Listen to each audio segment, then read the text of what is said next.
요한계시록에 기록된 소아시아 7교회 환상 가운데 마지막 7번째 교회 라오디게아 교회입니다. 오늘은 7번째 말씀을 전하겠습니다.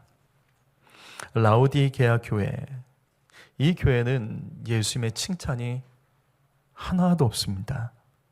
책망만 들었습니다. 이 교회는 한마디로 미지근한 교회입니다. 예수님께서는 이 교회를 향하여 한마디로 너희는 미지근하다.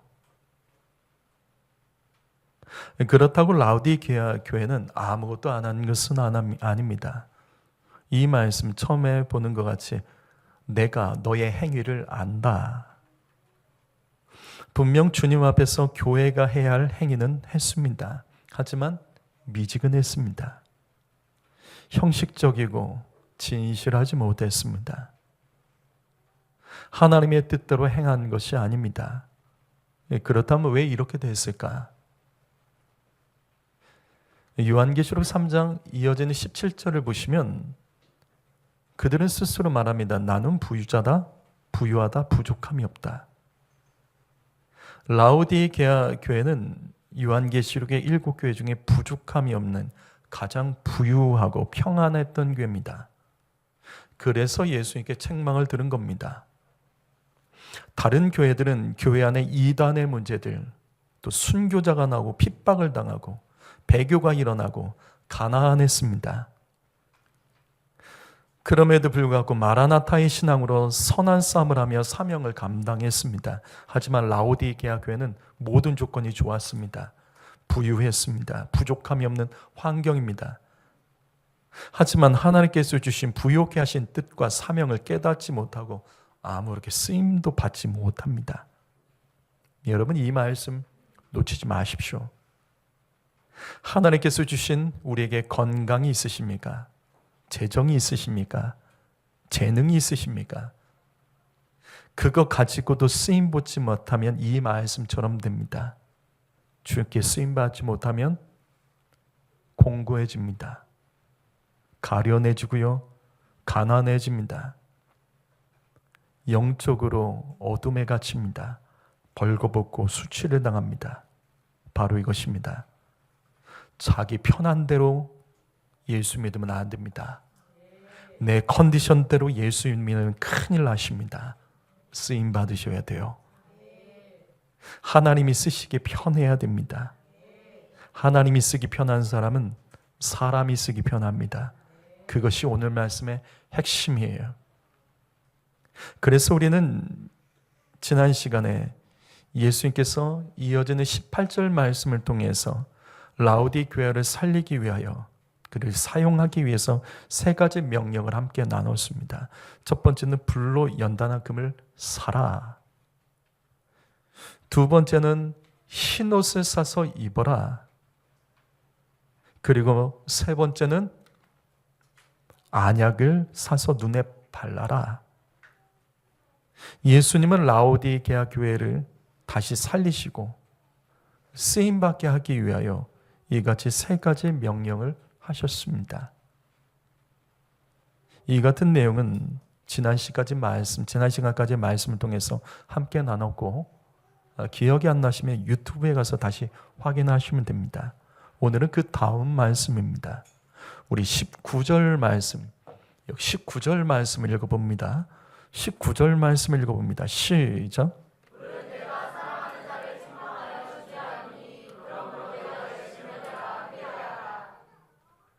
왜 예수님은 이렇게 말씀하셨을까요? 여러분이 이 말씀에서 무엇이 깨달아지십니까? 여러분은 이 말씀에서 무엇이 깨달아지십니까? 먼저 우리는 이 말씀에서 두 가지 사실을 깨달아야 됩니다. 첫 번째로, 회개는 죄를 인정하는 것이 아니라 열심을 내는 것까지입니다. 여러분, 이게 이해가 되십니까? 부모 여러분, 청소 안 하는 자녀들, 어지럽히는 자녀들, 부모가 자녀들을 책망했습니다. 그러면 자녀는 어떻게 회개해야 되죠? 어떤 것이 회개죠? 너 왜 어질렀어? 너 왜 이렇게 더럽게 했어? 죄송합니다. 이게 회개예요? 아니죠. 회개는 열심을 내서 청소하는 것까지가 진짜 회개입니다. 예배 안 하고 기도하는 성도가 말씀으로 책망을 받습니다. 뭐가 회개죠? 뭐가 회개죠? 주님, 제가 잘못했습니다. 주님, 제가 예배 더 안 했고 기도 멈췄습니다. 용서해 주옵소서. 이게 회개입니까? 하나님께서 원하시는 회개는 뭘까요? 그래, 인정하는구나. 그게 아니죠. 진짜 회개는 열심을 내서 다시 예배하고 열심을 내서 다시 기도하는 것까지가 하나님께서 받으시는 회개입니다. 성도 여러분, 안 한 것, 못한 것, 잘못한 것, 성실하지 않은 것, 불순종한 것, 실수한 것, 그거 인정하는 것이 회개가 아닙니다. 분명 오늘 말씀을 통해서 주님 우리에게 분명히 가르쳐 주십니다. 열심을 내서 안 한 것은 다시 해야 되고, 열심을 내서 잘못한 것은 다시 바르게 해야 되고, 불순종하는 것은 순종하는 것까지가 회개입니다. 이건 저의 말이 아니라 예수님 말씀입니다. 그래서 성경은 그 회개가 아주 명확합니다. 마태복음 3장 7절과 8절 말씀, 여기 말씀 한번 읽어봅니다. 읽습니다. 시작.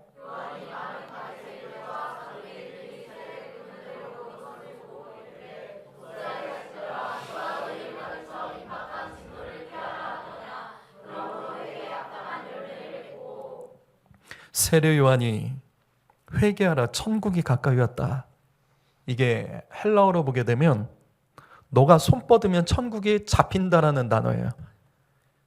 네가 손을 뻗으면 천국이 손 닿는 데 있다라는 말씀이에요. 그러니까 위기를 느낀 거예요. 누가? 바리새인과 서기관들이, 가식적으로 예수 믿는 자들이 갑자기 위기감, 두려움이 느껴진 거예요. 그래서 보험을 하나 들어드는 것처럼 혹시 임박한 진노가 자신들에게 정말 임할까 두려워하여 요한에게 와서 회개의 세례를 받는 겁니다.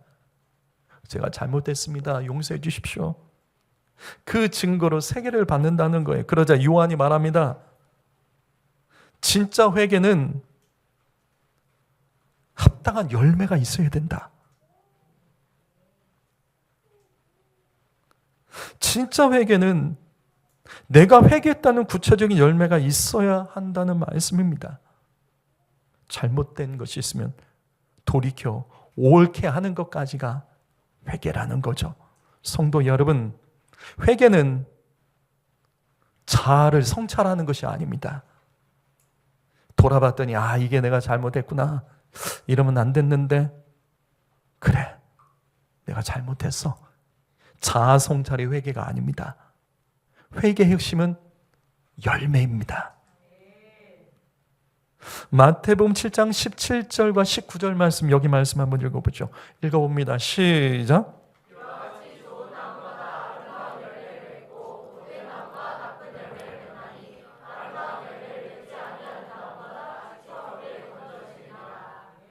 여러분, 하나님의 뜻은 깨닫는 것이 아니에요. 열매입니다. 열매가 없으면 깨달은 게 아니에요. 열매입니다. 좋은 열매가 없다면 그것은 열매가 없는 것과 똑같은 겁니다.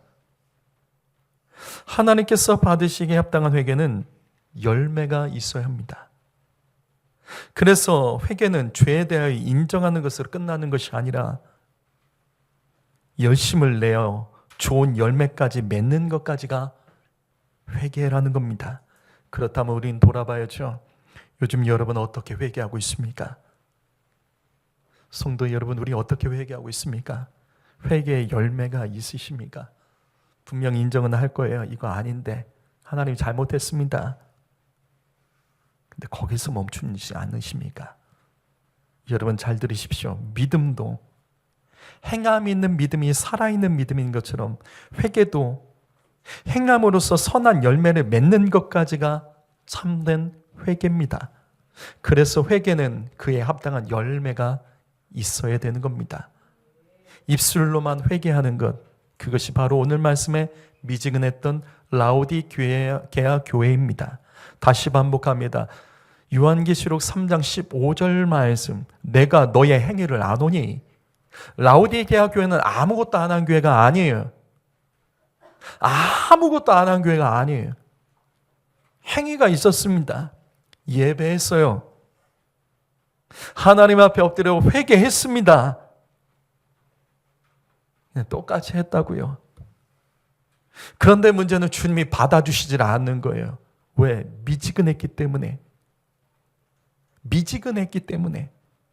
예배도 기도도 회개도 미지근했습니다. 이게 무슨 말이냐면 확실하지 않았다는 거예요. 입술로는 회개했지만 회개에 합당한 선한 열매가 없었습니다. 그래서 책망받은 겁니다. 성도 여러분, 저와 여러분의 미지근한 신앙은 무엇입니까? 분명히 했다고요.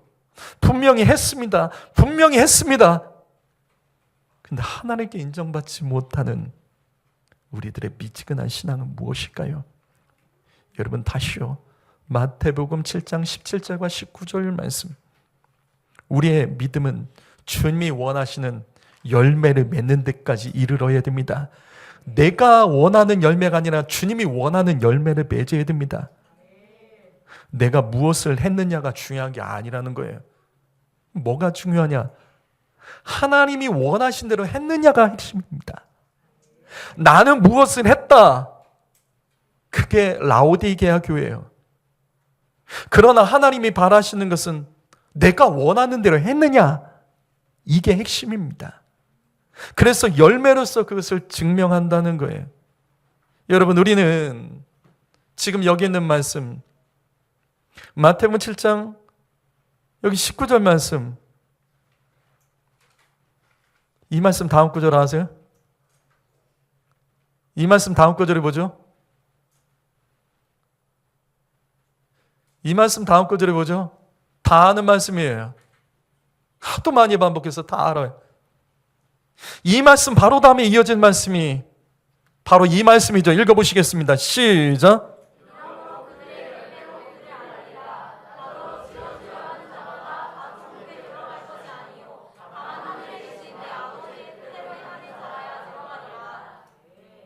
말씀은 그냥 내가 막 보면 되는 게 아니에요. 막 보는 게 아니에요. 말씀은 순서가 있어요. 말씀은 보는 방법이 있어요. 따라서 지금 이 말씀은 열매에 대한 말씀입니다. 주여 주여 하는 자마다 천국에 들어갈 것이 아니라 아버지의 뜻대로 행하는 자가 천국에 들어간다는 이 말씀은 열매에 대한 말씀이에요. 천국은 예수 믿는다고 들어간다는 게 아니죠. 주님이 원하시는 열매가 있을 된다는 거예요. 왜냐하면 진짜 예수 믿는 믿음은 좋은 열매가 있기 때문입니다. 성도 여러분, 행위로 구원받는 건 아닙니다. 그러나 정확히 말씀드리면 좋은 열매로 구원받는 건 맞습니다. 왜냐하면 주님 말씀하셨잖아요. 열매로 그들을 알리라. 열매로 아는 거예요. 열매로. 주님이 원하시는 열매가 아니면 그건 아닌 거란 거예요. 예수 믿는다면 열매가 있어야 됩니다. 여러분의 예배의 열매는 무엇입니까? 여러분 기도의 열매는 여러분에게 무엇입니까? 헌신 봉사하시나요? 열매가 뭐죠? 입술로 회개하면서 회개에 합당한 열매가 아닌, 그것은 회개가 아니라는 거죠. 두 번째로, 책망과 징계를 사랑으로 받는 자가 회개할 수 있습니다. 저의 말이 아니라 예수님 말씀이에요. 회개는 아무나 못해요. 회개는 어려운 겁니다. 내가 뭘 잘못했냐며, 다 너 때문에 그렇다며, 그것 때문에 그렇다며, 옛날에 그 일 때문에 그렇다며, 그 말 때문에 그렇다며 회개는 아무나 못해요. 회개하려면 책망의 말씀, 문제와 고난을 통해 하나님께서 징계하시는 것, 그것을 시험과 상처가 아닌 주의 사랑으로 받아내는 자가 회개할 수 있습니다. 여러분 어떠십니까? 주 안에서 책망과 징계를 상처로 받지 마십시오. 그것 때문에 시험에 들면 안 됩니다. 책망과 징계를 나를 무시하고 공격하는 것으로 받아내지 마십시오. 그러면 원망과 불평이 사로잡힙니다. 부모 여러분, 여러분의 자녀들은 어떻습니까? 부모의 책망과 징계를 부모의 사랑으로 우리의 자녀들은 잘 받아내고 있습니까? 부모의 책망과 징계를 상처로 받는 자녀들이 있지 않습니까? 그렇다면 부모 여러분들에게 묻습니다. 여러분은 어떠세요? 주 안에서 말씀으로 책망받을 때, 또한 권위자나 목회자에게 책망을 들을 때 사랑으로 받아내십니까? 아니면 공격으로 받아내십니까? 지금 이 말씀 놓치지 마십시오. 사랑으로 받는다면 반드시 열심히 회개하여 선한 변화와 열매가 있을 겁니다. 저의 말이 아니라 예수의 말씀이라고요. 그러나 상처와 시험으로 받아내면 출애굽한 이스라엘 백성들처럼 원망과 불평으로, 그리고 자꾸 옛날 얘기하며 옛날에 애굽에 좋았는데, 옛날에 애굽 있었을 때가 참 좋았는데, 그래서 앞으로 나아가지 못하는 거예요. 책망과 징계를 사랑으로 받는 자가 회개할 수 있고 그 속에서 구원받을 수 있는 겁니다. 그래서 저는 이 말씀이 안타깝습니다. 여러분, 이 말씀 굉장히 안타까운 말씀이에요. 저는 성경을 볼 때 먼저 내용부터 파악합니다. 그리고 그 말씀을 그 안으로 들어가서 보려고 해요. 그 말씀을 주신 하나님의 마음을 갖는 것, 그것이 저의 성경 읽기고 그것으로 저는 설교합니다. 그래서 제가 설교할 때는 굳이 예화를 제가 하지 않아요. 성경 말씀으로도 충분하기 때문에. 그렇게 볼 때 여기 19절 말씀은 성경에서 찾기 어려운 말씀이며 요한계시록의 7교회에 대한 말씀에서 아주 예외적인 말씀입니다. 무슨 말이냐면 라오디게아 교회에 대한 말씀에서 예수님 책망이 뭐였죠? 예수님의 책망이 뭐였죠? 그래, 미지근한 거. 또 뭐죠? 또 뭐죠? 없습니다. 라오디게아 교회에 대한 말씀에서 예수님의 책망은 단 한 가지예요. 미지근하다. 이게 다예요. 미지근하다. 그럼 다시 물을게요. 라오디게아 교회를 향한 예수님 말씀 중에 징계는 뭐죠? 징계? 징계의 말씀은 뭐가 있었죠? 징계의 말씀은 뭐가 있죠? 토한다? 징계의 말씀 뭐가 있죠? 사실 없습니다. 징계의 말씀이 없습니다. 책망의 말씀은 미지근하다가 답니다. 징계의 말씀은 구체적으로 없어요. 그런데 예수님은 라오디게아 교회를 향하여 말씀하세요. 내가 사랑하는 자를 책망하여 징계하는 것이다. 너희 그렇게 받아라. 내가 너희를 책망하고 징계하는 것은 내가 사랑하기 때문이다라는 것을 강조합니다. 아주 조심스럽게 얘기를 해요. 요한계시록에 이런 말씀이 없다고요. 7교회에 대한 말씀에서 이런 말씀이 없어요. 예수님께서는 다른 교회들을 향해서는 얼마나 과감하게 말씀하지 아십니까? 한번 볼까요? 요한계시록 2장 5절 에베소 교회를 향해서 내가 촛대 옮기겠다고 말씀하세요. 이 촛대는 교회입니다. 무슨 말이에요? 교회 없애버리겠단 말이에요. 내가 교회를 없애버리겠다는 거예요. 에베소에서 교회를 옮겨버리겠다는 거예요. 없애버리겠다는 거예요. 그럼 서머나 교회 볼까요? 더 대단합니다. 서머나 교회에서는 고난당하던 그들을 향해서 주님이 말씀하십니다. 너희는 앞으로 더 고난당한다. 너희는 앞으로 더 고난당해. 옥에 던져지고 시험받고 더 환난받을 거야. 그러면서 말씀합니다. 죽어라. 죽어라. 죽도록 충성해라. 주를 위해서 죽으라고 말씀하십니다. 그럼 버가모 교회 한번 볼까요? 버가모 교회. 이 버가모 교회는 사단의 보좌 위에 세워진 교회예요. 영적 전쟁이 치열해요. 대단한 교회예요. 대단한 교회예요. 우상숭배가 가득한 그 땅 가운데 한 복판에 그 위에 세워진 아주 힘겹게 세워진 교회예요. 그래서 이 교회는 안디바라는 순교자가 있습니다. 안디바라는 순교자가 나올 정도로 이 교회는 정말 많은 핍박을 당해요. 근데 주님 말씀하세요. 더 회개해라. 그래도 회개해라. 안 그러면 내가 속히 가서 너와 싸우겠다. 하나님과 싸우면 어떻게 되죠? 끝나는 거죠. 끝장내버리겠다는 거예요. 예수님이 이렇게 무섭게 책망하시고 구체적인 징계까지도 말씀하십니다. 그럼 그 다음에 두아디라 교회 볼까요? 두아디라 교회 더 무섭게 말씀하죠. 회개하지 않으면 큰 화날 건데 던져버리겠다. 네 자식들 죽는다. 내가 행한 대로 갚아버리겠다. 왜 이렇게 무섭게 말씀하죠?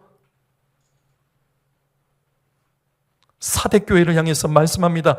회개하지 않으면 너희 오늘 끝날 수 있어. 내가 도둑같이 갈 거야. 도둑같이 임하여 너희를 심판하겠다 말씀합니다. 그리고 생명책에서 그 지우지 아니한다. 이게 무슨 말이냐면 지울 수도 있다는 거예요. 회개하지 않으면 언제든지 너희의 이름을 생명책에서 지워버리겠다. 그런데 이상합니다. 이상합니다. 오늘 말씀 3장 19절을 보시게 되면 라오디게아 교회를 향해서는 내가 사랑하는 자를 책망하여 징계하는 것이다. 내가 너희를 사랑하기 때문에 이렇게 말한 것이다. 너무나도 조심스럽게 말씀하세요. 다른 교회들과는 분위기가 완전히 달라요. 하지만 다시 반복합니다. 라오디게아 교회를 향한 예수님의 책망이 뭐냐고요? 미지근하다가 전부입니다. 징계의 말씀이 뭐냐고요? 사실은 징계의 말씀이 구체적으로 없습니다. 그런데도 예수님은 조심스럽게 말씀하세요. 상처받지 마. 시험에 들지 마. 내가 너에게 이렇게 말하는 거, 책망하고 징계하는 거 사랑해서 그러는 거야. 그리고 이어지는 말씀이 더 놀랍죠. 이어지는 말씀, 우리가 잘 아는 이 말씀. 볼지어다 내가 문 밖에 서서 두드리노니 내 음성 듣고 문 좀 열어줘라. 들어가서 함께 먹을 거야. 라오디게아 교회를 향하여 말씀하십니다. 제발 나에게 마음의 문 좀 열어줘라.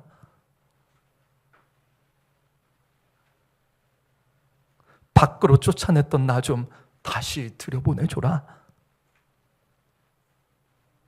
너희가 먹고 있는 그 자리에 나도 좀 끼워줘라. 다른 교회 같으면 문 안 열면 너희 불태워버리겠다. 문 안 열면 내가 심판해버리겠다. 아니에요. 라오디게아 교회를 향해서는 신기하게도 매우 조심스럽게 말씀하십니다. 성도 여러분, 그래서 저는 이 라오디게아 교회가 안타깝습니다.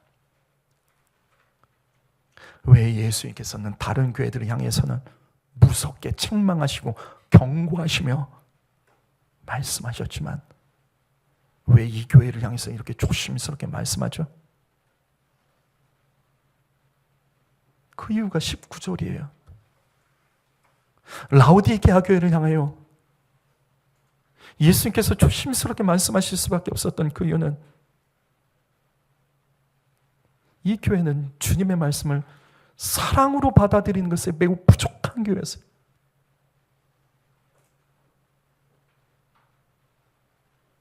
이 교회의 성도들은 목회자가 말씀을 선포할 때 주님의 사랑의 음성으로 듣는 것이 부족했던 교회예요.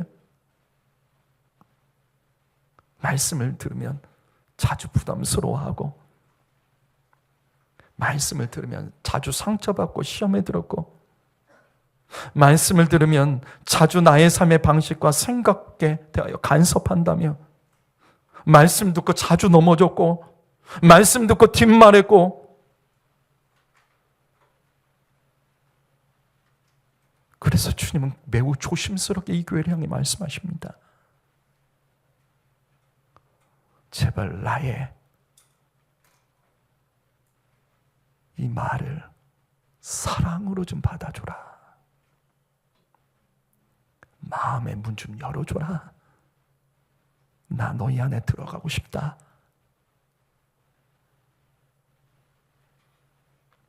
우리 교회도 말씀 나눔의 시간이 있어요. 잘 생각해 보세요.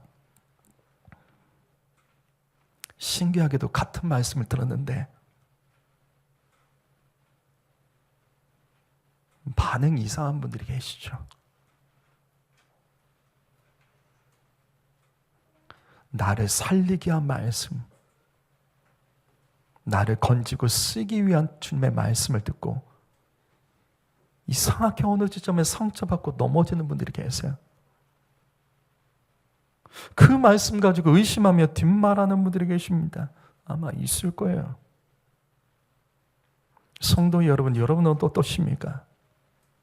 저는 목회자로서 이 말씀이 이해가 됩니다. 사실 목회장이 저도 이와 같을 때가 있죠. 교회 안에서도 목회자인 제가 책망과 징계를 편하게 하는 분들이 계십니다. 오해하지 마세요. 무슨 말이냐면 목회자가 무슨 말 해도 편하게 할 수 있는 사람들이 있어요. 그것은 뭐냐면 편한 것이 아니라 사실은 그 성도에 대한 목회자의 자신감이 있어요. 이 사람은 내가 어떻게 말을 해도 시험에 들지 않을 것이고, 이 사람은 내가 어떻게 해도 상처받지 않을 것이라는 걸 알기 때문에 마음껏 말아요. 그런 사람들이 있어요. 오늘 뭐 찬양인도 연주인 같아도 좋잖아요. 수협에 대 찬양 인도자들이 많이 넉다운돼서 빠져나갔어요. 그러다 보니까 제가 찬양 인도까지 하고 설교까지 해야 되는 그 상황이 생기는 거예요. 근데 연준이에게 딴 말 안 해요. 찬양 인도 좀 해줘. 네, 이게 끝이야. 얼마나 좋아. 어떤 사람에게 얘기하면 왜 내가 해야 되냐며, 이거 언제까지 해야 되냐며, 있어요, 있습니다. 근데 묻지도 않아요. 네. 편하게 말을 해요. 믿기 때문이에요. 뭘 말해도 오해하지 않고. 그래서 사랑의 음성으로, 하나님의 음성으로 들으려는 사람들이 있기 때문에 그렇게 합니다. 그런데 어떤 사람들한테는 여러분들 똑같을 거예요. 조심해요. 한마디 한마디가 조심스러워요. 혹시 이 말을 오해하는 것은 아닐까? 이 말 잘못 들어서 상처받는 것 아닐까? 그런 분들에게 몇 번 하다가 제가 잘 안 해요. 왜냐하면 그 사람이 상처받고 그러면 주변 사람들 또 힘들게 해요. 그리고 본인이 잘 일어나질 못해. 그래서 권면하고 싶어도 못하는 사람들이 있죠. 여러분도 있잖아요. 자녀 중에도 있어요. 마음껏 신분을 시킬 수 있는 자녀가 있어요. 근데 신분을 시키면 조금 겁나는 자녀들이 있어. 겁난 자녀들이 있어. 말하기 불편한 자녀들도 있어요. 여러분은 어떠십니까? 누구나 다가가기 편한 성도십니까? 누구나 쓰기 편한 성도십니까? 혹시 까다롭지 않으세요? 다른 사람보다 유독 상처 잘 받지 않으세요? 예민하지 않습니까? 성도 여러분, 그래서 우리는 오늘 말씀에서 하나님의 성을 들어야 돼요. 잠언 3장 5절 6절 말씀을, 잠언 3장 5절과 6절 말씀 읽어볼까요? 읽어봅니다. 시작.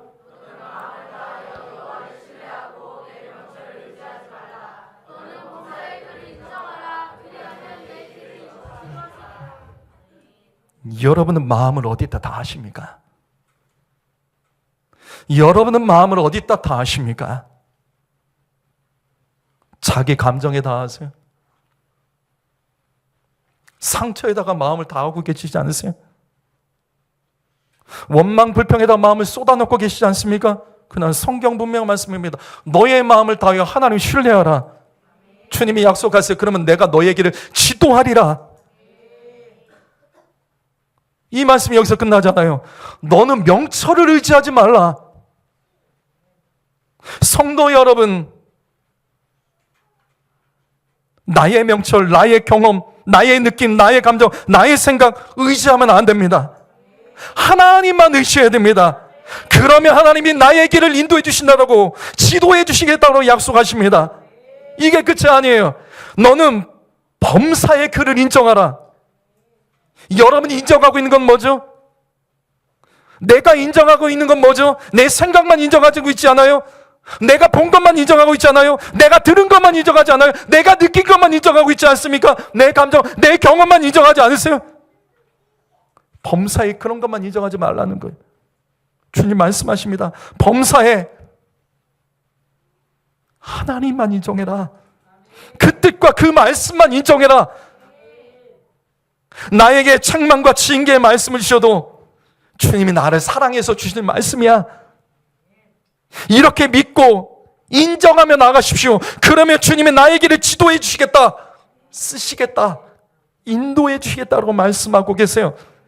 이 말씀이 놀랍죠? 사무엘상 15장 17절 말씀 읽어볼까요? 읽어봅니다. 시작.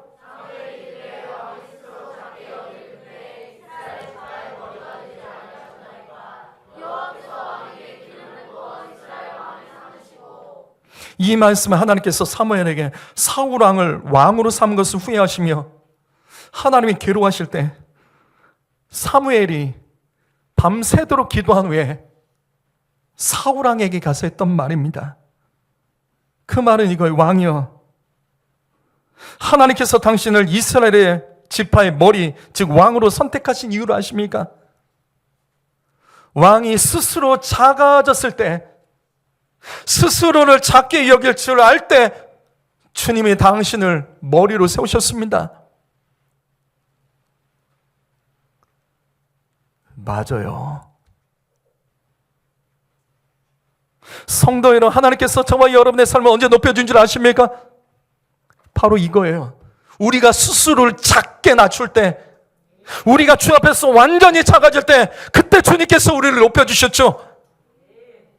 지금 높아진 분 계세요. 내 생각, 내 감정, 내 상황, 이 모든 것만 높이고 있는 분 계십니까?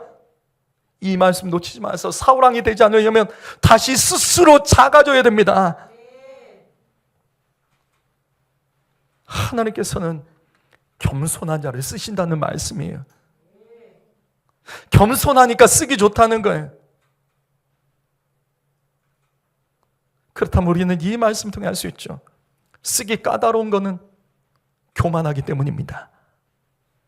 겸손한 자가 쓰기 좋은 거예요. 근데 쓰기가 까다롭다, 쓰기가 힘들다, 그게 교만이에요. 겸손하십니까? 교만하십니까? 질문을 바꿔서 할까요?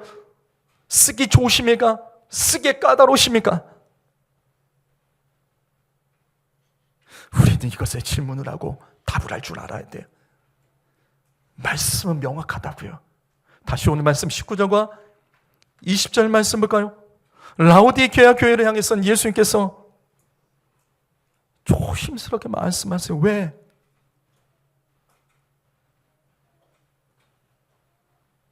이 교회는 예수님 말씀을 사랑으로 받는 게 힘든 교회예요. 그래서 쓰이지 못하는 겁니다. 예수님께서 쓰기 불편하고 까다롭던 교회입니다. 그래서 라오디게아 교회는 그 많은 것을 가지고도 쓰임받지 못한 거예요. 주님이 쓰지 않은 것이 아닙니다. 이 교회가 까다로워요. 말씀을 들어도 쉽게 상처받고, 말씀을 들어도 쉽게 시험에 들고, 그 말씀을 부담과 간섭으로 여기며 말씀을 듣고 자꾸 뒷말이 나오는 거예요. 그래서 주님 말씀하십니다. 제발 사랑하는 자에게 주는 말씀으로 들어라. 그리고 말씀합니다. 제발 마음의 문을 좀 열어줘라. 나는 너희 안에 들어가고 싶다. 너희 먹는 자리에 나는 같이 껴있고 싶다. 이 말씀이 여기서 나오는 거예요. 혹시 지금 이 말씀이 나와 내 가정을 향해 주님께서 주신 말씀은 아닙니까? 귀 있는 자는 성령의 교회를 통해 주님 음성으로 들어야 합니다. 성도 여러분, 목회자의 설교, 다른 사람의 권면, 나를 사랑하고 나를 살리기 위한 사랑의 음성으로 듣는 자가 분명 복이 있습니다.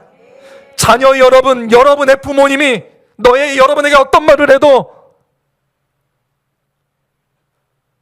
자꾸 상처받았다고 말하지 말고, 부모는 자녀에게 상처 주는 사람이 아니에요. 여러분이 나중에 부모가 되면 알아. 그 말을 사랑으로 좀 들어주세요.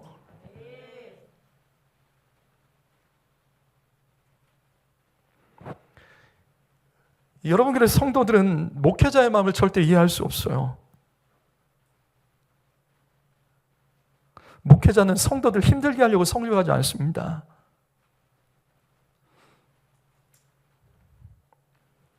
목회자는 성도들에게 받은 스트레스 쏟아내며 설교하지 않습니다.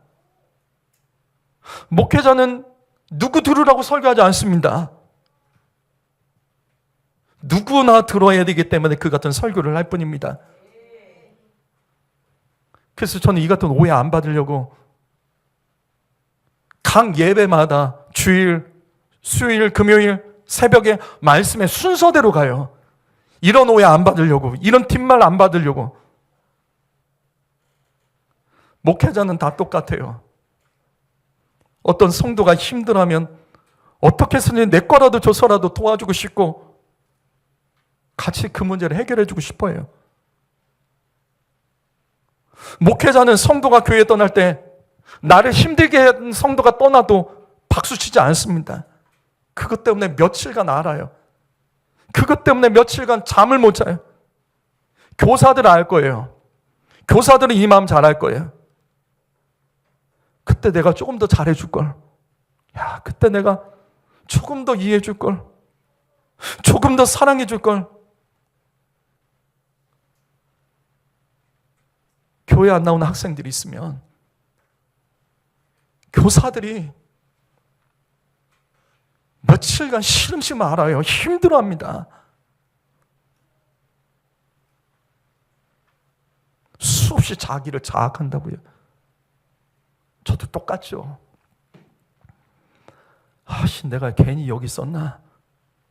다른 목회자가 있었다면 아마 더 잘했을 텐데 내 자리가 아닌가 봐. 수없이 자기를 학대하고 스스로 괴롭힙니다. 여러분이 목회자가 돼도 그랬을 거예요. 분명 라오디게아 교회에 대한 말씀에서 주님은 라오디게아 교회를 향하여 여긴 책망 들어야 돼요. 무섭게 책망 들어야 되는데 근데 안 하는 거예요. 상처받을까 봐. 사랑의 음성을 듣지 못할까 봐. 제발 사랑의 음성으로 들어달라며 이 교회에 대해서만 유독 주님은 조심스럽게 말씀하세요. 사랑하는 성도 여러분, 라오디게아가 되지 마십시오. 불편해하는 성도가 되시면 안 됩니다. 다른 사람들이 쓰기 좋은 성도가 되셔야 됩니다. 사울왕을 기억하십시오. 겸손할 때 쓰임받는 겁니다. 쓰임받지 못하면 교만하다는 거예요.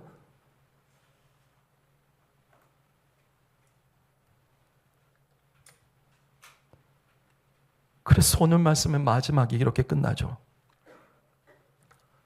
귀 있는 자는 성령이 교회들에게 하시는 말씀을 들을지어다. 제가 이 말씀 여러 번 반복했죠. 교회들이라는 구절을 놓치지 마세요. 귀 있는 자는 교회에게 하는 말씀을 들으라가 아니에요. 단수로 교회라고 말했다면 이것은 라오디게아 교회를 향한 말씀일 것입니다. 그러나 이 말씀의 결론, 요한계시록의 7교회에 대한 말씀의 항상 결론이 교회들에게 하시는 말씀으로 말씀이 마무리됩니다. 무슨 말이냐면 이 말씀은 그 교회가 들어야 될 말씀이 아니라, 그 교회 성도가 들어야 될 말씀이 아니라 모든 교회, 모든 성도들이 다 성령의 음성으로 들으라고, 그 교회를 통해서 오늘날 나에게, 오늘날 우리 교회에게 주시는 말씀으로 들으라고 주시는 말씀이, 귀 있는 자는 성령이 교회들에게 하시는 말씀을 들을지어다. 항상 말씀이 그렇게 끝나는 겁니다. 하나님의 말씀은 누구를 힘들어하도록 주시는 말씀 없어요. 하나님의 말씀은 우리를 항상 복되게 하려고 주시는 것뿐이에요. 마음을 열고 들으셔야 돼요. 이게 그렇지 않으면 교회가 힘들어질 거예요. 말씀이 힘들어질 겁니다. 사랑하는 성도 여러분, 요한계시록의 말씀, 마지막 때의 말씀입니다. 오늘 이 예배가 우리에게도 마지막이 될 수 있고, 지금이 마지막 때이기 때문에 우리는 말씀을 통해서 하나님이 우리에게 무엇을 원하시는가, 그것에 초점을 맞추고 예수 믿고, 어떻게 하면 주님께 더 쓰임받을까? 어떻게 하면 다른 사람에게 더 쓰기 좋은 사람이 될까? 어떻게 하면 내 이름이 다른 사람에게 잘 불려지는 이름이 되어 함께 합력할 수 있을까? 그 일을 위하여 성도 여러분, 우리는 겸손해져야 됩니다. 기도하겠습니다.